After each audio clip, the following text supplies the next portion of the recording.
Bonjour à tous, prenez place dans la salle. Donc, cette nouvelle journée de conférence sur la sécurité maritime commence. Elle commence ici en direct de la salle, mais aussi sur Internet. Donc, nous saluons la faculté de Poitiers qui nous regarde en ce moment. Et je vais inviter le premier panel à se diriger sur scène avec notre modératrice, Christina Barrault. Et aussi vous remercier pour l'ensemble des personnes qui nous ont suivis hier sur les réseaux sociaux, Twitter, Facebook, également sur le streaming. Donc n'hésitez pas à relayer l'information et nous n'allons pas tarder à commencer. Madame Néolier.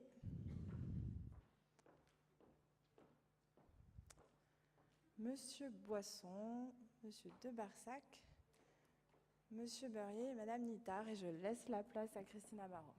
Bonne journée.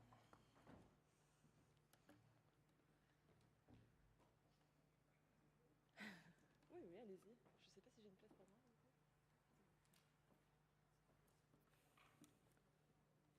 Bonjour à tous, donc merci d'être là aujourd'hui.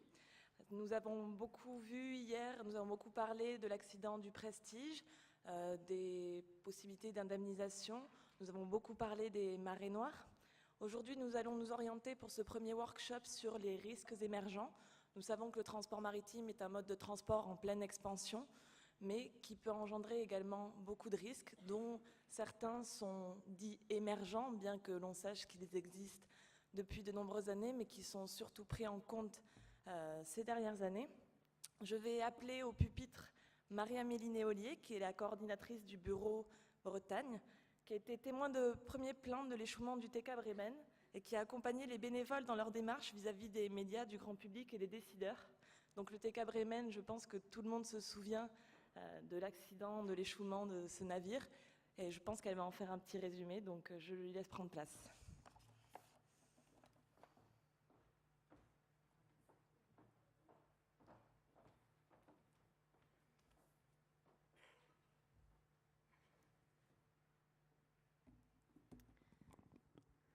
Bonjour, je profite juste d'adresser un petit message en tant que représentante de Surfrider Foundation Bretagne à tous les bénévoles qui nous suivent, je le sais, à l'heure actuelle en streaming. Donc voilà, toutes les antennes bénévoles et tous les gardiens de la côte dont je vais parler maintenant. Donc voilà, je leur adresse un grand merci puisque sans eux, le travail de Surfrider ne serait pas ce qu'il est aujourd'hui. Je ne vais pas parler directement au nom de Surfrider Foundation aujourd'hui, mais vraiment au nom de notre antenne bénévole, de tous nos bénévoles et du collectif citoyen qui ont agi à l'occasion de l'échouement du TK Bremen en décembre dernier. Voilà, donc je vais vous présenter un petit peu, j'en profite aussi pour parler un petit peu des actions et du travail de Surfrider, puisque c'est nous qui avons du coup organisé cette petite conférence, et puis c'est l'occasion ou jamais de parler donc des Gardiens de la Côte. Les Gardiens de la Côte est un programme porté par Surfrider qui permet à tout un chacun, un regroupement de citoyens, une association, un collectif, de témoigner d'une pollution donc, qui correspondent au programme d'action de Surfrider, de témoigner de cette pollution et d'obtenir, grâce au staff de Surfrider, des outils nécessaires à la lutte contre cette pollution, que ce soit en termes d'artificialisation du littoral, de qualité de l'eau, de pollution à cause des déchets aquatiques ou encore de transport maritime, comme c'est le cas aujourd'hui pour le TK Bremen. Donc, avant tout, donc, cette mobilisation des bénévoles à cet événement d'un genre tout à fait spécial que représente l'échouement et le démantèlement d'un cargo de plus de 100 mètres sur une plage bretonne en pleine tempête hivernale. Donc, quelques petites photos pour vous remémorer l'ampleur de la catastrophe. C'était quand même assez exceptionnel.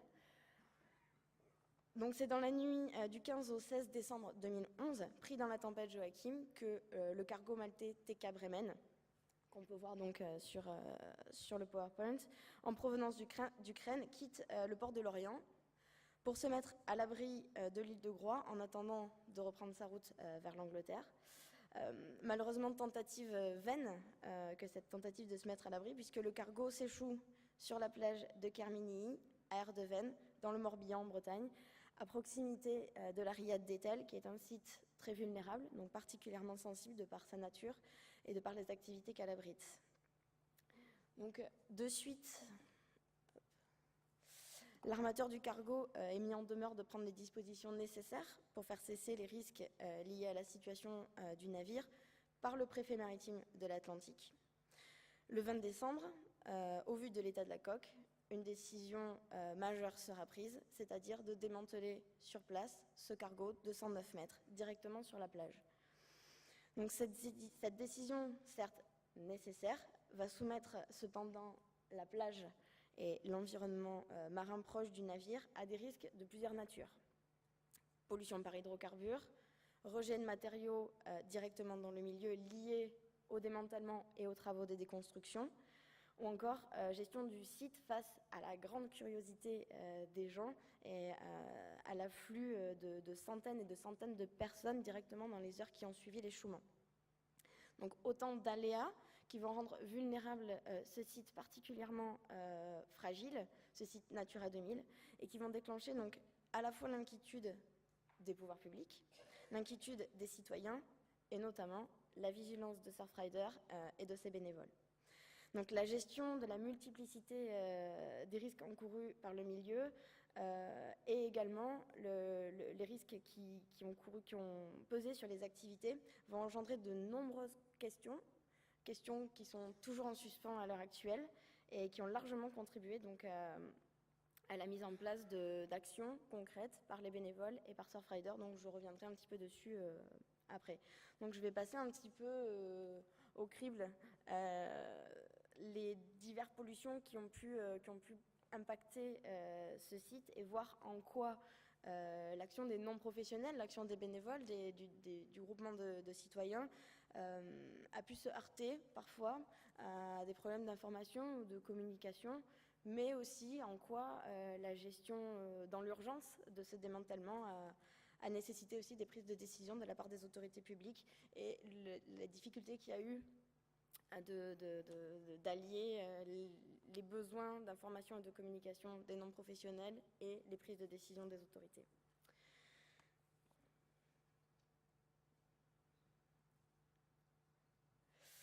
Donc le risque de pollution, donc, la pollution qu'il y a eu par les hydrocarbures, donc dès le 16, on a pu observer une nappe de combustible de propulsion de 1 km sur 5 mètres. La pollution touche la plage directement aux abords du cargo, mais également est rentrée dans le port de Plaisance et dans la riad d'Etel, qui, je le répète, est un site qui est particulièrement vulnérable. Donc l'environnement côtier est souillé à des degrés divers, mais de manière générale. Les activités sont touchées, la pêche récréative et la pêche professionnelle de tous les coquillages en riad d'Etel est interdite par arrêté. Des dispositifs de pompage sont mis en place. Le risque est important parce que donc, le cargo contenait 200 tonnes de fuel et de diesel. Donc, des barrages du stock Polmar sont déployés dans la RIA et dans le port de Plaisance d'Etel pour protéger les sites les plus sensibles de cette zone classée Natura 2000. Donc, de suite, 200 personnes sont mobilisées pour ramasser les algues et autres déchets souillés. Cependant, au vu de l'ampleur de la catastrophe, c'est un chiffre de 200 personnes qui nous a paru déjà très peu important. Et une partie des revendications qui ont suivi par la suite. Donc ensuite, je vais aborder les risques liés directement au nettoyage de la plage et du littoral. Donc il y a un comité de pilotage qui a géré le site sous l'autorité du préfet maritime et du préfet du Morbihan. Il a fallu donc d'abord identifier les zones les plus impactées, donc les plus touchées, établir des chantiers de nettoyage adaptés aux enjeux environnementaux, techniques et sanitaires. Les zones qui ont été traitées en priorité, bien entendu, étaient les zones ostréicoles, qui regroupaient un grand nombre d'activités, les zones fréquentées par le public, ce que je disais tout à l'heure, avec un énorme afflux de population dans les heures qui ont suivi l'échouement, et les zones naturelles difficiles d'accès. Donc on peut le voir sur les photos, des filets serpillères des barrages sont posés pour récupérer les polluants en suspension dans l'eau. Également, des opérations de surfwashing sont également mises en place. Donc vous pouvez le voir sur la dernière photo. Donc les techniques utilisées, les moyens mis en œuvre n'ont pas été expliqués, directement communiqués au grand public. Et cette phase dans les travaux, avec tous ces gens qui scrutaient quotidiennement les travaux à la jumelle et qui ont, dans les premiers jours, pu se rendre directement sur le site, beaucoup été critiqués, donc sous la forme de manifestations, en présence de nombreux médias. Usagers, autres regroupements de riverains se sont réunis sur la plage, au pied du vraquier, pour manifester leur incompréhension et leur volonté d'être informés. Donc cette phase a vraiment soulevé de nombreuses questions. Et donc on a véritablement noté un manque de retour des autorités, des prises de décision des autorités, que certes nous comprenions et qui étaient nécessaires dans ce cas d'urgence, mais qui n'étaient pas vraiment bien expliquées aux locaux, aux riverains. Voilà. Donc ces manifestations, la curiosité de tous ont entraîné du coup un risque supplémentaire, c'est-à-dire que la surfréquentation de ces gens a engendré des difficultés pour la dune et potentiellement un impact important sur la dune. Donc un collectif citoyen s'est formé, l'antenne bénévole de Surfrider s'est joint à ce collectif citoyen et ont été d'ailleurs les premiers à revendiquer la nécessité de fermer l'accès au site. C'était important donc, pour des raisons environnementales et pour préserver la stabilité de la dune. Donc le chantier a de suite, la décision a été prise de le fermer au public et a été cerné de barrières pour les raisons de sécurité. J'ai pu me rendre sur le site directement. Les gens ensuite faisaient donc un détour et passaient donc derrière les barrières sur une plage un petit peu plus loin et continuaient à scruter de toute façon quotidiennement à la jumelle les avancées des travaux. Donc les gens ont été particulièrement touchés et étaient très intéressés, très en demande d'avoir des informations. Donc ensuite, je vais aborder un autre risque donc, qui est lié à la déconstruction directement. Donc, en raison de la nature exceptionnelle de cet échouement, je l'ai dit, la destruction a été menée sur place. Elle commence le 6 janvier. Donc, s'en suivent désamiantage, pompage, nettoyage des cuves, évaluation d'incidence Natura 2000 et mise en place d'un plan de restructuration de la dune et du site. Donc, malgré cela, on observe quelques jours plus tard des plaques de polluants, à nouveau une pollution aux hydrocarbures aux abords du navire. C'est le fioul de propulsion libéré au moment du découpage et qui se trouvait sur la partie avant du cargo qui a été libéré. Encore une fois, c'est des choses que les usagers ont pu voir. On a des gens qui continuaient, des surfeurs qui nous appelaient quotidiennement, qui continuaient à surfer à proximité de la zone, qui nous appelaient pour nous dire on voit des nappes d'hydrocarbures qui sont nouvelles, qui viennent d'arriver, on a la tête qui tourne, on se sent pas bien, voilà, on voit des copeaux de métal qui flottent à la surface de l'eau, enfin voilà, énormément de témoignages au quotidien des gens qui nous appelaient. Donc on s'est rendu sur place, on a pu minimiser un certain nombre de témoignages, mais quand même pu voir qu'il y avait un certain nombre de pollutions qui étaient effectivement visibles, notamment les petits copeaux qu'on pouvait ramasser directement sur la plage ou qui flottaient à certains endroits. Voilà. Donc cet incident a largement été relayé par les médias. Donc parfois, par manque de transparence des autorités en charge du site, on a pu donc noter un grand nombre de rassemblements qui ne se sont pas toujours très bien passés, qui n'ont pas toujours été très bien compris. Je pense qu'il y avait véritablement un manque de retour, un manque de compréhension des deux côtés. Donc cet événement a été donc largement couvert. Donc là voilà, donc un rassemblement des bénévoles donc de Surfrider Morbihan et donc du comité vigilante citoyenne TK Bremen qui avait été formé à l'occasion. Donc je le disais, des petits copeaux de métaux à la surface ont pu être donc découverts à la surface de l'eau et recouverts par le sable. Des petites boulettes d'hydrocarbures encore à la dérive pendant un certain temps après le début de la déconstruction et de nombreux témoignages. Donc, ensuite, donc, le dernier risque, j'en ai déjà parlé, donc la surfréquentation du site et retour sur la mobilisation. Donc très rapidement, massivement, les médias se sont mobilisés, les riverains, puis de nombreux curieux. La surfréquentation a entraîné un impact sur la dune. Le site a été ensuite fermé. L'impact aurait pu être limité plus rapidement. C'est fait partie des choses que Surfrider a fait remonter aux autorités locales, directement à la collectivité, et finalement qui n'a pas eu énormément de retours. Des mesures ont été prises. Donc on le regrette, sans concertation avec les acteurs locaux, les citoyens, les riverains et les non-professionnels. Donc au final, l'antenne Surfrider Morbihan et l'ensemble des non-professionnels, des regroupements de citoyens ne remettent pas en question directement les mesures d'urgence qui ont dû être prises, mais véritablement, il apparaît évident qu'en fonction des nombreux risques encourus environnementaux, sanitaires, économiques qui pesaient sur les usagers, sur les riverains, on fait ressortir donc le fait qu'il y a un vrai besoin d'être impliqué en amont dans l'action et dans la réflexion, en concertation avec les autorités publiques, même sur ce type d'événement. Certes, ce n'est pas dans l'urgence qu'il faut intervenir, mais bien en amont. Et voilà, donc ça fera partie de mes propositions à la fin de cette intervention. Donc ça paraît difficile d'impliquer dans des phases de concertation dans ces cas d'urgence, mais bien nécessaire. Donc pour nous, il faut tirer les leçons nécessaires et adapter la réponse dans ce type de catastrophe exceptionnelle à travers une réflexion commune à laquelle Surfrider sera ravi de participer.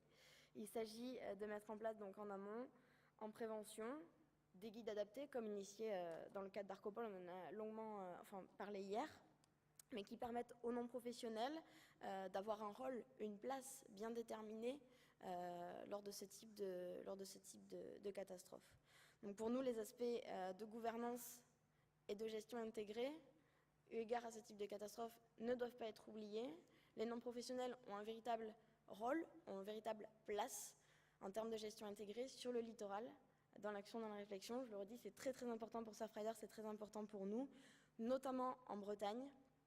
Je pense que cette catastrophe se serait passée ailleurs. Peut-être que la mobilisation aurait été moins massive, mais avec le passif, l'historique breton, il nous paraissait nécessaire qu'une information et une communication soient plus que transparentes et nous le regrettons. Donc voilà. Après, je fais peut-être ma proposition maintenant ou après. Non, on va essayer de coller au timing. Voilà, alors j'ai fini. Je vous laisse sur voilà, dernières images et nos revendications. Merci.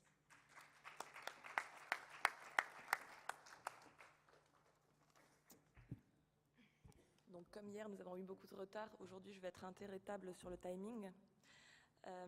Merci Marie-Amélie pour cette présentation. C'est vrai que la population se sent concernée par le transport maritime, veut plus d'informations au moment des catastrophes. Ils voudraient être mieux informés, savoir ce qui se passe. On l'a vu pour le Prestige hier, on le voit aujourd'hui pour le TK Bremen. C'est quelque chose qui est important, cette concertation avec les populations et mieux les informer des décisions qui sont prises en cas de catastrophe. Je vais demander